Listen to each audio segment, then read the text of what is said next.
Students use inverse formulas without understanding when inverses actually exist. For example, can every matrix be reversed? So by the end of this video, you will be able to instantly determine whether a matrix is invertible.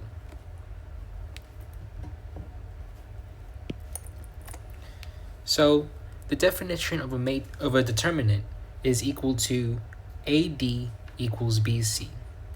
Okay? So you multiply diagonally and then you subtract.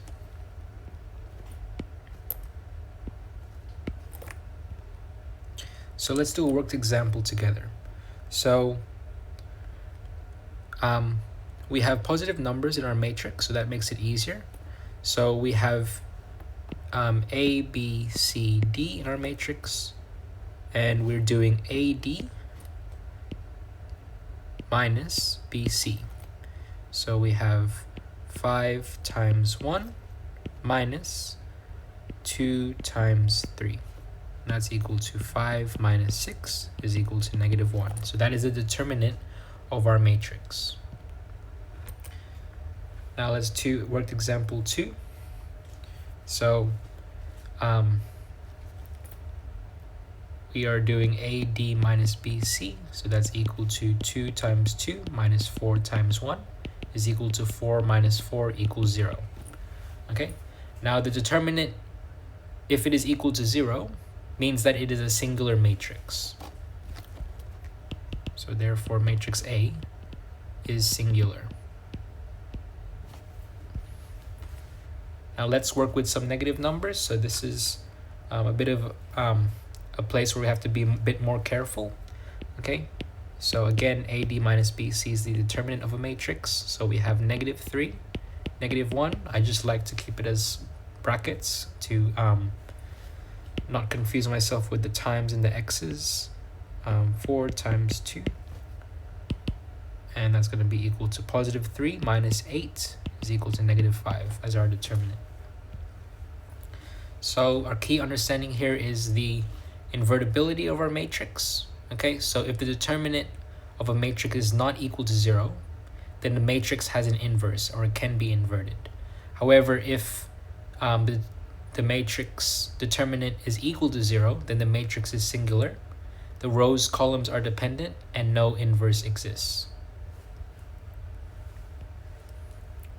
So some common mistakes to avoid involve adding instead of subtracting. So remember, the determinant of a matrix, for example, A is equal to AD minus BC. Okay, so remember that minus there is really crucial.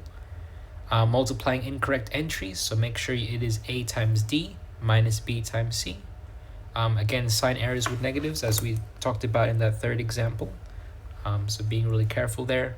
And also confusing determinant with matrix multiplication. Okay, so they're two completely different things, and so you should be aware of that and what the question is asking you to do as well. So let's move on to some student practice. So we'll start with the basics. The determinant of this of any matrix, let's say this matrix is A.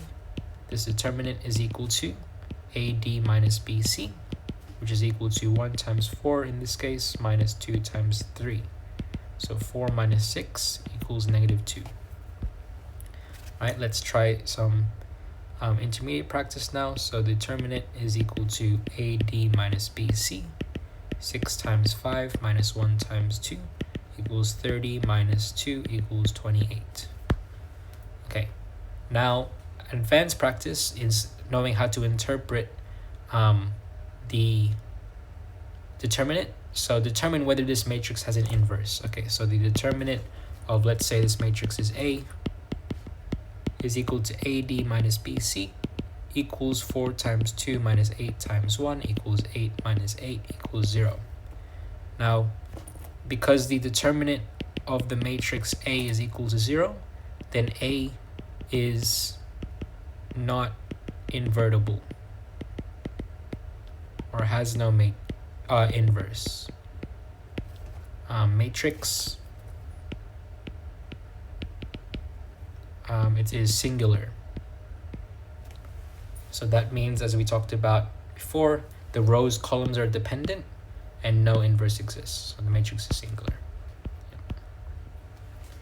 Okay, so just an extension here is some area scaling and singular matrices. Okay, so determinant is basically, in context and in applications, is our area scaling factor.